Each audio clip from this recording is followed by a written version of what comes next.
O destaque internacional, a Europa eleva o tom e ameaça ampliar os gastos militares, caso os Estados Unidos negociem diretamente com a Rússia o fim da guerra na Ucrânia. E o nosso convidado agora, professor de Direito e Relações Internacionais, Danilo Porfírio de Castro Vieira. Sempre uma honra te receber aqui, professor. Boa noite, bem-vindo.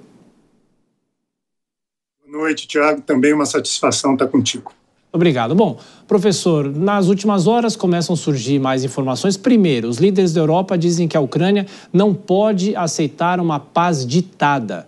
O presidente ucraniano chegou à Turquia para o encontro com o Erdogan e muita gente vem classificando essa união da Europa como se fosse uma união frágil.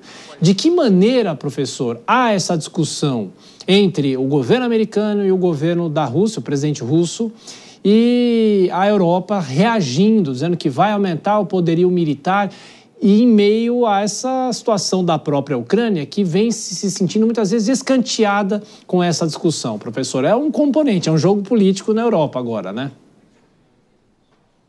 Realpolitik na veia, Tiago. A questão é muito clara, não é? Os Estados Unidos estão questionando, Tiago, o modelo de proteção ou de, vamos dizer, a rede de segurança ocidental, global, se preferir, que foi desenhada, meu amigo, após a Segunda Guerra Mundial, em meio à Guerra Fria, que é a OTAN.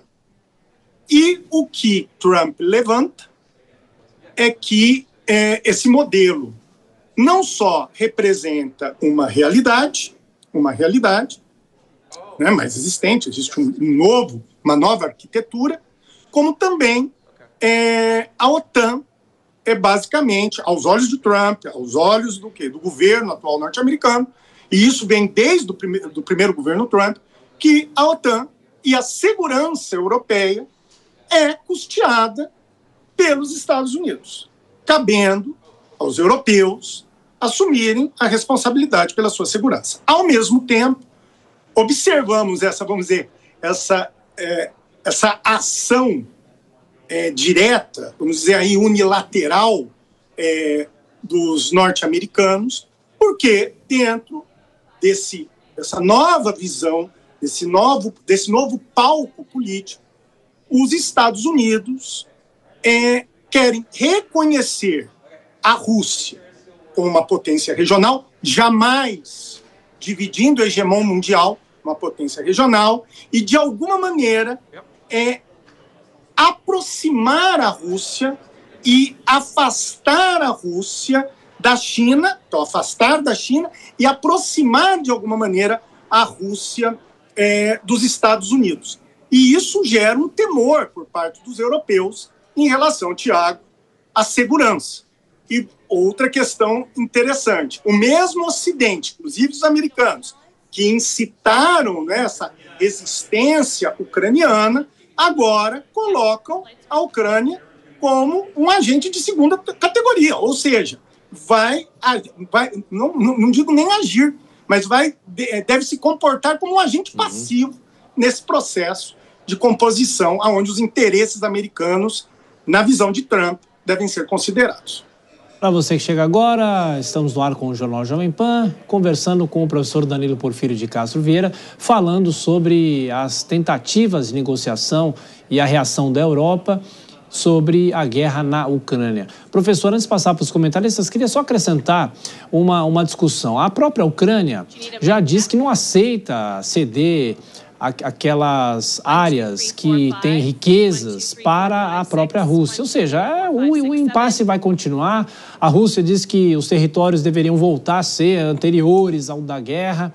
De qualquer forma, isso vai criar um impasse. Ou seja, o senhor acredita que essa guerra possa estar chegando ao fim, quase completando 3 anos, ou esse impasse vai fazer com que isso se estenda ainda mais? Eu não acredito que a guerra se estenderá, Tiago. A paz virá. Mas a paz virá unilateralmente. Quando eu falo unilateralmente, o negócio, né, o acordo a ser desenhado será exercido pelas grandes potências. E, inclusive, a Europa aqui será pouco ouvida aos olhos de Trump. Vimos a visita do vice-presidente norte-americano na Europa, e isso ficou muito claro. American First, Tiago, inclusive nessas questões, né, da composição, da segurança aos olhos americanos. Ou seja, volto sempre a insistir, é a tradição jacksoniana à la Trump. E a Ucrânia poderá até contestar, espernear, mas ele não tem cacife, poder para se impor nesse processo de negociação. Pobre Ucrânia, tão perto da Rússia. Então não temos aí soluções em favor da Ucrânia num futuro acordo de paz. Chama a Dora Kramer para fazer a próxima pergunta. Nosso tempo hoje é mais curto, né? O Jornal da Jovem Pan de segunda-feira. Dora. Boa noite, professor. Qual que é o poder real da Europa de influir nesse acordo diante da força do Trump? Dora, a única ação europeia concreta é de busca de uma articulação interna de segurança. A Europa se mostra fragilizada, e isso que é escancarado pela retórica política internacional de Trump.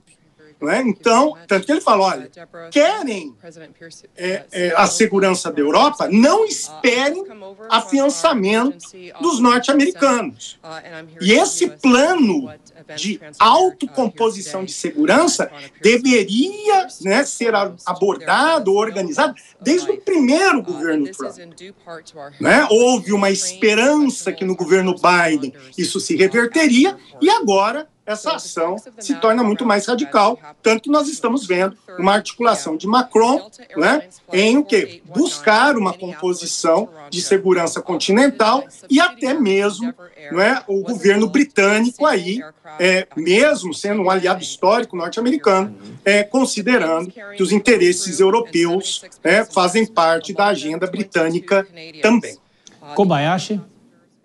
Professor, tudo bem? Boa noite. É muito rápido. A gente poderia dizer que há uma fadiga europeia em relação a esse conflito de Rússia e Ucrânia?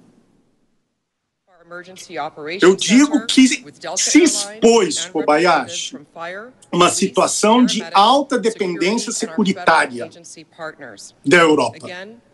A Europa está se tornando nessa nova ordem política, onde se apresenta aqui os Estados Unidos e a China como grandes potências antagônicas, e uma cadeia de novas potências regionais, e nós estamos vendo isso também no contexto econômico. A Europa gradativamente perde sua importância e protagonismo.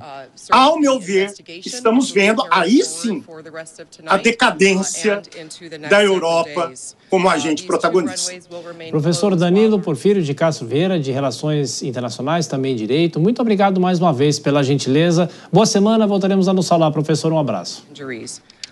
Um abraço a todos.